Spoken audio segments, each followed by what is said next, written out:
This episode is brought to you by Merrill. Join one of the most iconic names in wealth management, Merrill. You'll be part of a dynamic team of advisors and specialists working hard every day to grow their clients' wealth. And with the support of best-in-class research, advanced digital tools, and the resources of a global institution, it's truly an opportunity you can be bullish about. Learn more at careers.bankofamerica.com. Copyright 2024, Bank of America Corporation. This episode is brought to you by Global X. Since 2008, Global X ETFs has been committed to empowering investors with unexplored, intelligent solutions. Global X specializes in exchange-traded funds that offer exposure to the artificial intelligence ecosystem, including themes like data centers, robotics, semiconductors, and cloud computing. To learn more about Global X's entire suite of ETFs, from covered calls, fixed income, emerging markets, and more, visit globalxetfs.com. Welcome, everybody, to this week's podcast episode for the Financial Freedom for Physicians podcast. I'm your host, Dr. Christopher Liu. And as we talk about 4 different types of freedom: time, financial, location, health freedom.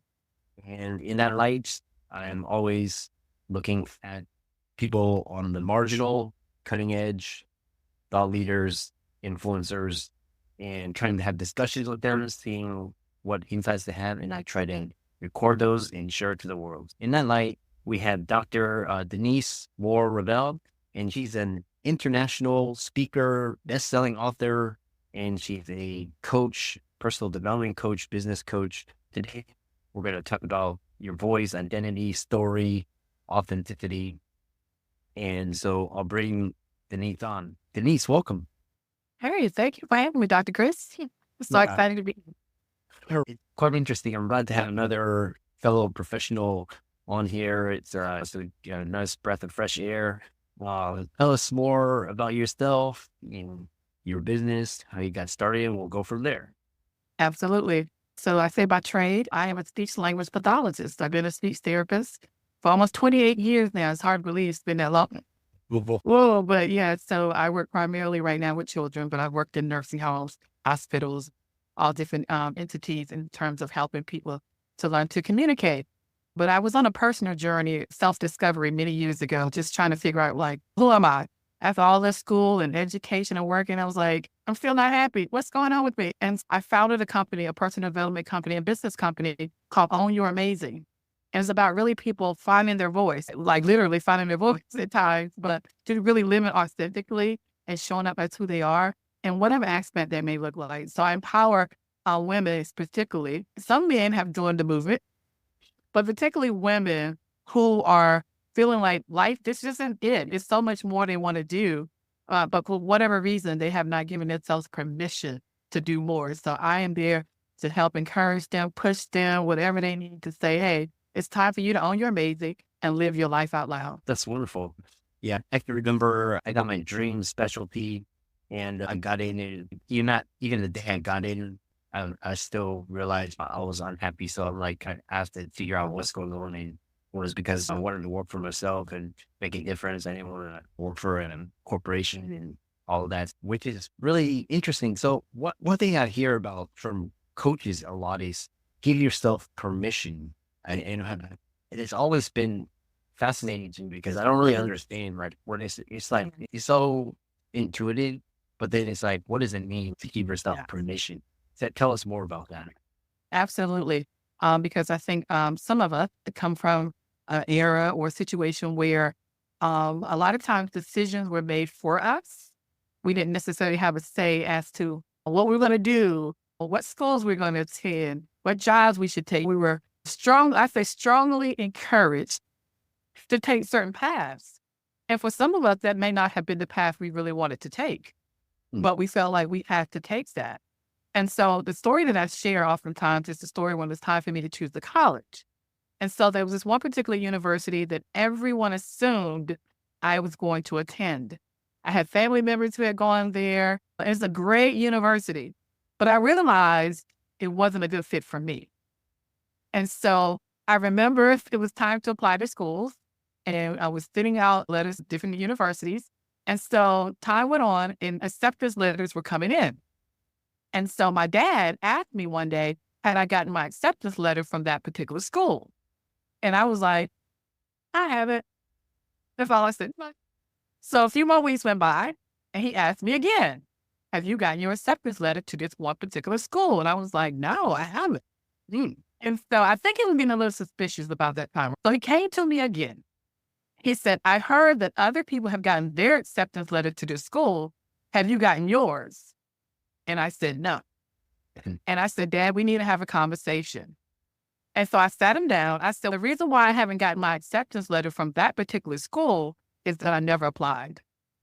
What? I didn't even apply because I didn't want to go, but I didn't have the courage at the time to say, I don't want to go. I don't want to apply. I don't care what everyone else is expecting me to do. That's not where I want to go. So I finally had to have a conversation with my father. And luckily, I have a very supportive family. And he was like, okay, he was mad at first. Now, let me be honest, he was very upset with me. But once I told him, again, I felt like if I had to be somewhere for the next 4 years, it should be somewhere I wanted to be. And so that's when I said we have to give ourselves permission to say, this is I'm going to stand in my own personal power, and I'm going to make decisions for my life that I feel best aligned for me. It was nothing wrong with the school. My siblings had gone there. It's just, I didn't want to go there. That just wasn't a good fit for me.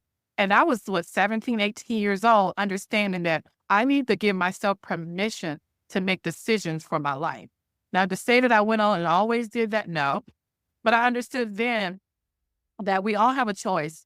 We all have the right to look at our lives and make choices and make decisions that may not align with what other people want for us, but it's what we feel is best for ourselves. So that's the whole thing about giving ourselves permission to show up in a way that defines who we are.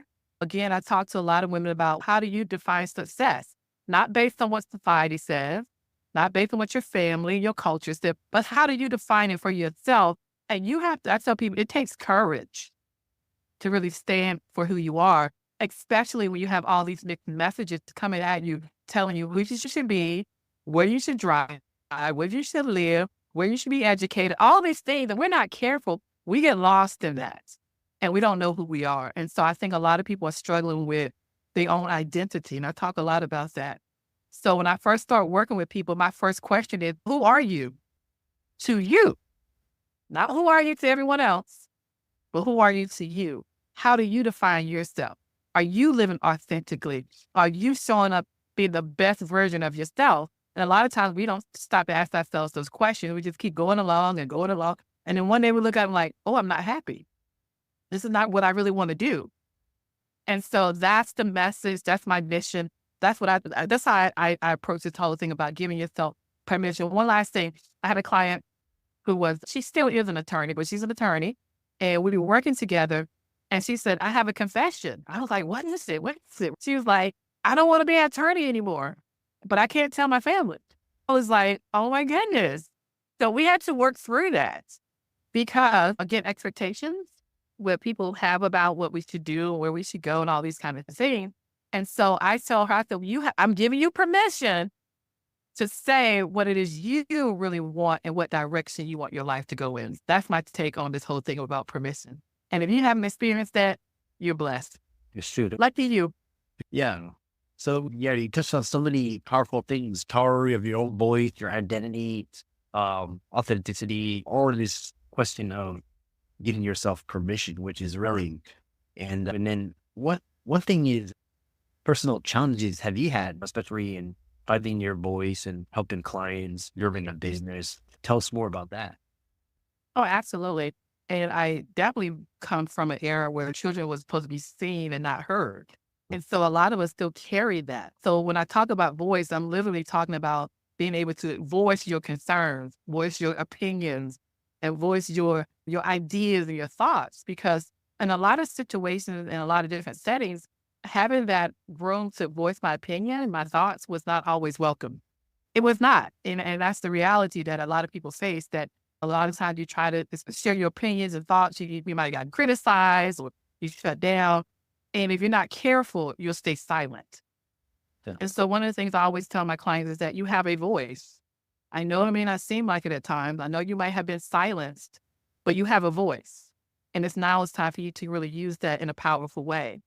And again, when I talk about voice, I'm talking about literally your voice, but also your lived expression, how you're showing up in the world. That makes a difference too. And a lot of us are challenged with that. Just society, culture, different expectations, different societal norms, cultural norms. And so I work with my clients to say, how do you manage that? How do you work through that where you can still feel like I'm standing in my power? I remember when I started my private practice, it's been about 17 years ago now. I got a lot of, what are you doing? Why are you doing that? I've actually quit a job to start my business. So everyone thought I was nuts, right? Like, why would you quit a great job to start your own business? And I said, because I want to. I want to. So no, nothing deeper than that other than because I wanted to, right?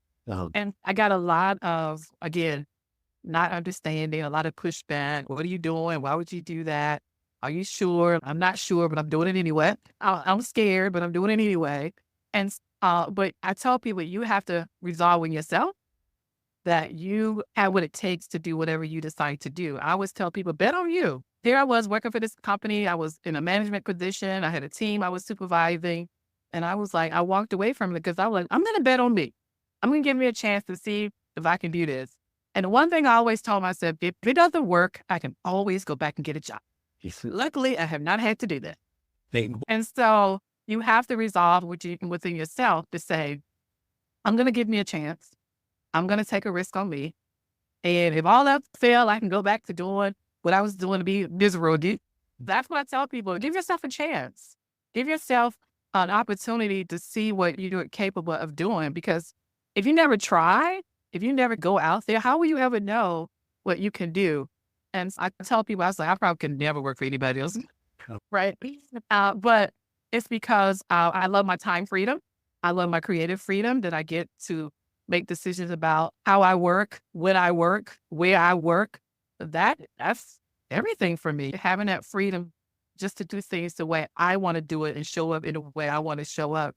I have too many stories to share about when I started my business, but one in particular was when I got my space and it was time to set up the office space and have the telephone person to come in and set up the telephone, like the internet and all those kind of things. And so in my lobby, I have books. I love reading. I'm an avid reader and I want everyone else to love to read. So the telephone guy, cable guy was like, you want to put a TV in here in your lobby? And I was like, no. He was like, other offices have TVs. I was like, okay, that's great. I don't want one. He kept insisting that I put a TV up in my office. And I said, I don't want a TV. I don't want people watching TVs. That's great if that's what other people want to do. But I want people to get a book, to get a magazine, to talk with one another. I'm a speech therapist. I want people talking, not watching the TV, right?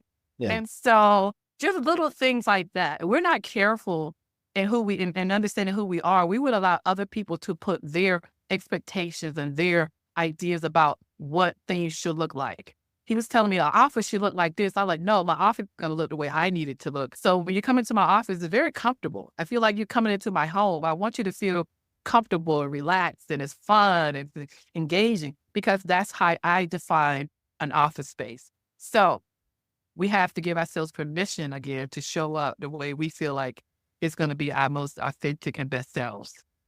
Yeah. I think the underlying concept is own yourself. And then you actually, interesting, where you've written a book called Own Your Amazing, which, yeah, I'm sure you can find it on Amazon. I'm going to check it out after this and encourage the listeners to check it out as well. But tell us about that book and why you wrote it, and some of the pearls. Absolutely. So a little backstory about that was I did pretty well in high school, in grade school and middle school, high school, but writing was always a challenge for me.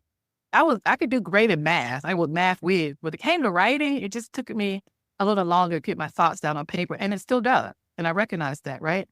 And so when I got to high school, my senior year, my high school English teacher told me I was a terrible writer. He said I was one of the worst ones he ever had. I was like, oh my God. So the little bit of confidence I had went right out the window. And so I got through it. So I went to college, went to undergrad, did okay, went to grad school. I had to take a writing class as part of me getting accepted to the program. I was like, thank God, yes, I'll take it. Because I didn't want to have to struggle in grad school with writing different things. And so I got through that and I was like, I'm never writing again. And a few years later, I decided to go get my PhD. And so went through the classes, and then when it came time for the dissertation, I was like, yikes, what was I thinking? I have to write again. Oh no. And I really struggled with that. And so got through that, no problem. And that's when I definitely said, I'm never writing again. Never again. It's just too much of a struggle. And so my business coach said to me one day, hey, I think you should write a book. And I was like, never, not me. I said, I am a terrible writer. Remember, that's what my English teacher said. At that point, I realized I was still carrying that. And it was impacting me moving forward. And I was like, no, I'm never going to write a book. And she, you should really think about it. I'm like, no, I'm never going to do that. So let's move on. And so she said, what if you could write a book and tell your story and share some things with people that can help them along their journey? Would you be willing? I was like, oh, she got me. She got me. So that's why I wrote the book. I wrote the book because I just wanted to share my journey, my story on how I am learning to own my amazing. But some key things I think will help other people to do the same. And one of the things I'm really proud about is that my book was nominated for an award. I was one of the finalists in the self-help category. But one of the criteria that the judges had for the book was not the number of sales, but the impact the book would make on people's lives. That's what I'm most proud about, because I wanted my book to make a difference with someone, even if it's just one person. I wanted them to get something from it. So the book, again, just talk about some pillars that I believe are important if you're going to own your amazing. And one of my favorite chapters of the book is the first chapter called Divine Design. And I believe in a divine creator. I believe we're always created by this intelligent being for on purpose and for a purpose, and that we are uniquely designed. When you think about it, I think they said last week it's over 8 billion people on the planet, and there's no two people exactly the same. To me, that's amazing. There's no one exactly like you, Dr. Chris. Nobody on this planet. You're it. I'm it. And so that to me is amazing. And that should be celebrated. And that we should all understand we are divine, amazing creations. And we need to own that instead of allowing these messages to tell us we're not good enough, we're not smart enough, we're not pretty enough, but we are enough. How we are is enough. And that to me, a lot of people have told me, getting that is life-changing. When you realize you show up as enough, flaws and all, that we have this intrinsic value that nothing could stop that or shake that or take that away. Most people don't get that. So that's where I start. So I talk about you are a divine creation. You were created on purpose and for a purpose. And so now it's like, how do I align with that? How do I figure out, like, what am I here for? What am I supposed to be doing? And to do that, you got to surround yourself with the right people. You can't be letting all these negative voices get into your head. Listen to all these voices, right? I tell people that what is your voice saying to you about you? Listen to that. And so I talk about just surrounding yourself with good people, understanding that you are a niche. We talk about that in business. What's your niche? I tell people, you are a niche. You are a niche. But unless you show up as who you are, no one gets to see your brilliance, right? And so we hide ourselves. We think we discount the gifts and the talents that we have as nothing, but there's something to somebody, right? And I would say my gifts aren't for me, they're for the world. But if I don't show up and share them, the world don't get to benefit from my brilliance. And so I encourage people to show up, to take ownership of your amazingness and then just share that with the world. And so that a couple other chapters in there, but those are the main ones. The crux of the matter is we have to own our amazing, own who we are. We have to stop playing small and hiding and discounting who we are. It's like, if you're good at something, then you're good at something. And you need to really embrace that and then share that. Share your brilliance, your talents. Don't discount them. Because I always say, I'm not for everyone, but I am for someone. Someone needs me to show up exactly the way I am. Someone needs you to show up exactly the way you are, because you can talk and resonate with someone maybe differently than I can. But if you're trying to be me, that's not going to work. And so I encourage people, be who you are. And that's enough for somebody. And so our job is just to say, these are my gifts, these are my talents, this is what I'm good at, and this is how I want to share with the world. Yeah. That's what the book is about. Yeah. So that's a wonderful ending, and I encourage everybody to go check it out. And I know a lot of people are inspired by this conversation. They want to follow you, reach out to you. How can they do that? Absolutely. I would say start with my website, which is onyouramazingnnow.com. Don't wait to own it. On it now, but onyouramazingnnow.com. You can find me there. Also, I'm on social media. I think Facebook, I'm at Dr. Denise On Your Amazing.